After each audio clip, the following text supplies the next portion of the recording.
Alright, Kalalo Yahweh, Basham Yahweh Shai, Basham Rakakadash. The ones, the apostles of Great Millstone. Salute to you, brothers, teaching the word in sincerity and in truth. I'm gonna make this one as quick as possible. I was just watching Apostle Gabar's video. Pretty much like a French film from the 70s. And it was, pretty much going into about chipping people for control. The brains are complex. The brain is complex, so obviously they've had to have been running tests and all that on people. To get that right. So it ain't something that's just popped up. They've been doing this. Esau likes to experiment on people anyway. People, animals. Here's a book that I'd found. Uber valence and the social implications of microchips. Now, it's a book from 2013. There's a quick few points in this book that I want to highlight.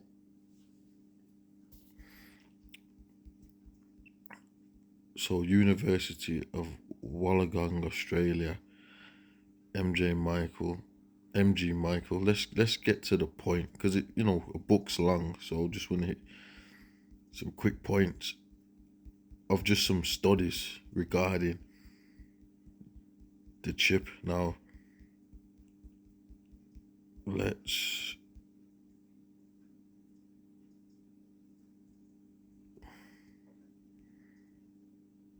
read this, chapter 1.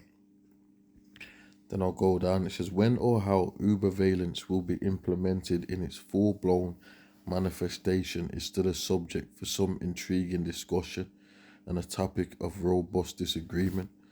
But what is generally accepted by most of the interlocutors is that an uber-surveillance society will emerge sooner rather than later, and that one way or another this will mean an immense upheaval in all our societal business and government relationships.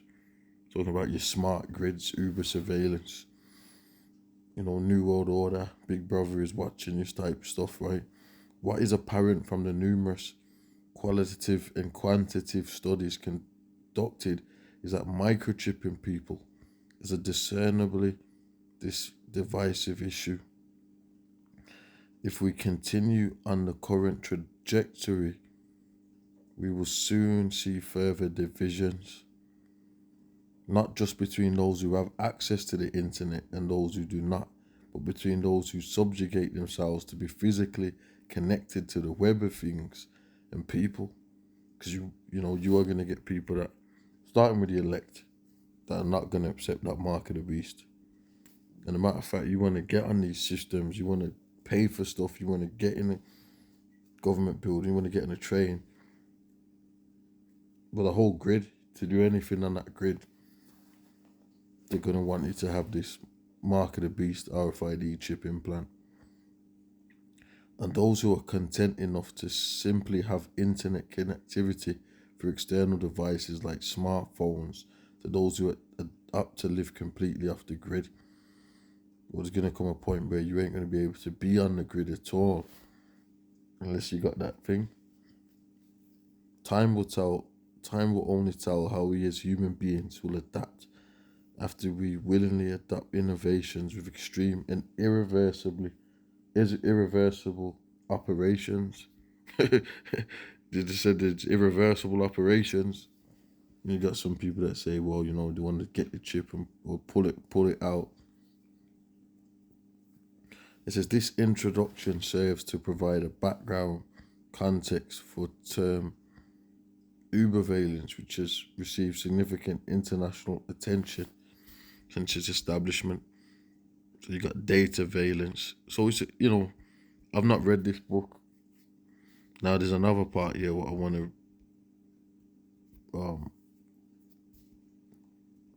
go into, because obviously it's going to have some stuff in this. I was reading some of the skim reading.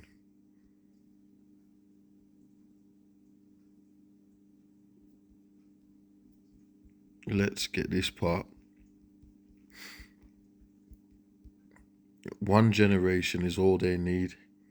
By the time my 4-year-old son is swathed in the soft flesh of old age, he will likely find it unremarkable that he and almost everyone he knows will be permanently implanted with a microchip. Now this book was written in 2013, right? What it says. And this dude's saying when his 4-year-old son is older. So just add 20 years on that. It's so we're talking about in this lifetime, yeah. You know, according to this book writer, automatically tracking his location in real time. It will connect him with his databases, monitoring and recording his smallest behavioral traits. Most people anticipate such a prospect within sense of horrified disbelief, dismissing it as science fiction, fantasy. The technology, however, already exists. And like we've just watched, if you check Apostle Gabar's video out, sure you will. I mean, they had showed that in the show from the 70s. Just to put people up to speed with, this is an agenda that they've had this agenda. So when you're seeing all these AI robots and this and that and all that, they showed you the chip in the 70s, right? In that show. And all of these different satanic book writers and Masons and things like that, going back to, New World Order books from back in the, 30s, 40s, all of that, they've been putting these plans in these books, man. So the technology, however, already exists. For years, humane societies have implanted all the pets that leave their premises with a small identifying microchip. As well, millions of consumer goods are now traced with tiny radio frequency identification chips that allow companies to track their exact location. A select group of people are already chipped with devices that automatically open doors, turn on lights, and perform other low-level miracles. I mean, are they reading the script? This sounds like someone that's been watching the GMS, man. Whoever they are, and whoever's put this together in this uni, because they've called it miracles. Now, like I said, I've just come across this book, so someone might say, well, I don't know who wrote the book. I just checked it out. But that's the scriptures right there. We always go into that. That would be a title of one of Apostle Tah's videos, man. The miracles and that. So, check that. Prominent among such individuals is researcher Kevin Warwick of Reading University in England. Warwick is a leading prominent of the almost limitless potential uses for such chips. So they got their researchers. This is real, man. This is real, bro. 2025, man. Turning up, man. Other users include the patrons of the Baja Beach Club in Barcelona, many of whom paid $150 for the $150 for the privilege of being implanted with an identifying chip that allows them to bypass lengthy club queues and purchase drinks by being scanned. These individuals are the advanced guard of an effort to expand the technology as widely as possible.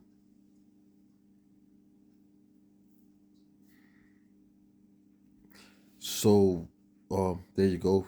The Baja Spain thing, you know, from this point forward, microchips will become progressively smaller, less invasive, and easier to deploy. Actually, I was checking another book out on chips, and it was just showing you got nanotechnology, different kind of chips and stuff like that. Thus, any realistic barrier to the wholesale chipping of Western citizens is not technological but cultural. It relies upon the visceral reaction against the prospect of being personally marked as one component in a massive human inventory.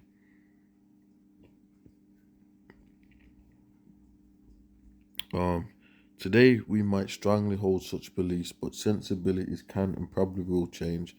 How this remarkable attitudinal transformation is likely to occur is clear to anyone who has paid attention to privacy issues over the past quarter century. There will be no 3 a.m. knock on the door by stormtroopers coming to force implants into our bodies. The process will be more subtle and cumulative, couched in an unaccessible language of progress and social betterment. Yeah, well, that's what we go into. That's the scriptures. They deceived them that took the mark of the beast. That's in the Bible. So everything that is being said here is biblical. It's all Bible. This is all the Bible here. The Bible says that they deceived them that took the mark.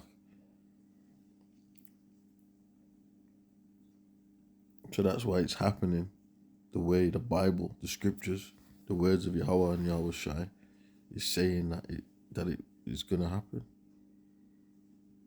Read Revelation 13:16. It says, and mimicking many of the processes that have contributed to the expansion of closed-circuit television cameras and the corporate market in personal data, a series of tried and tested strategies will be marshaled to familiarize citizens with the technology. These will be coupled with efforts to pressure tainted social groups and entice the remainder of population into being chipped. So there you go.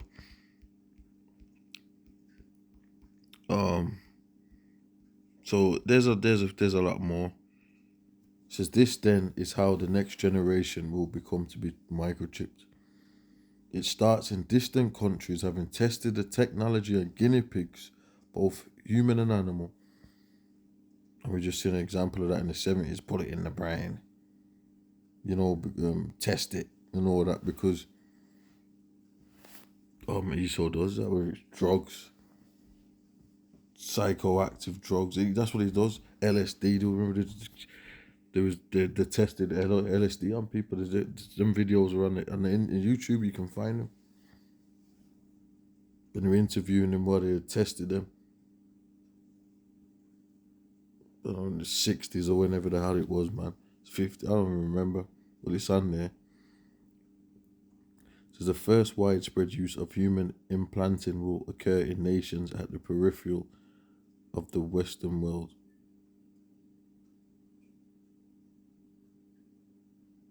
So, you know what I'm going to do?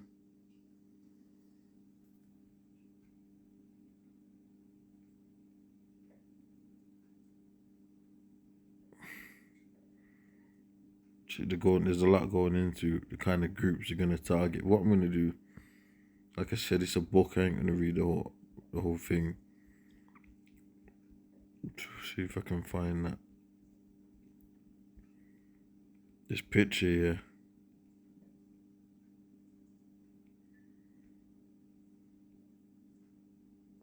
I'll read the caption. Eduardo Cac implanting himself in his leg with an RFID chip using an animal injector kit on 11th of November 1997.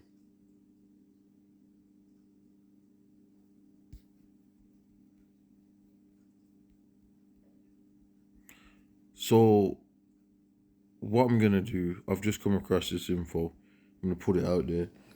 I'm gonna upload this video, and I'll check this video. I've checked the book out. I'll read some of it.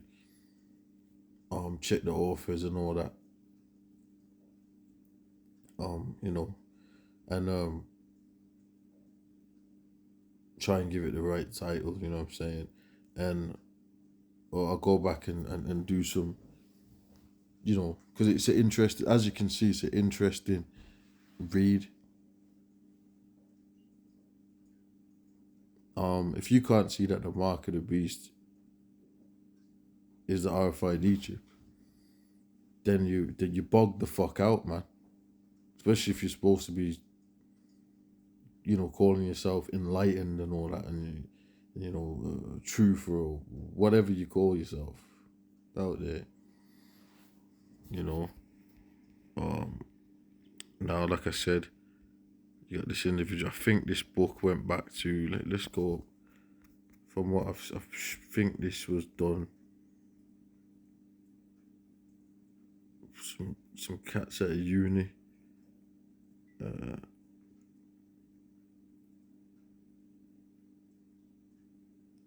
Some studies. Lindsay Johnston, certain people. Published in the US by Information Science Reference. Okay, so you got all the info there. Library of Congress. This book represents case studies, literature reviews, ethnographs, and frameworks supporting the emerging tech of RFID implants, also highlighting the current and predicted social implications. So this is a good book, all right? So I'm going to close it out there. And I'll catch you on the next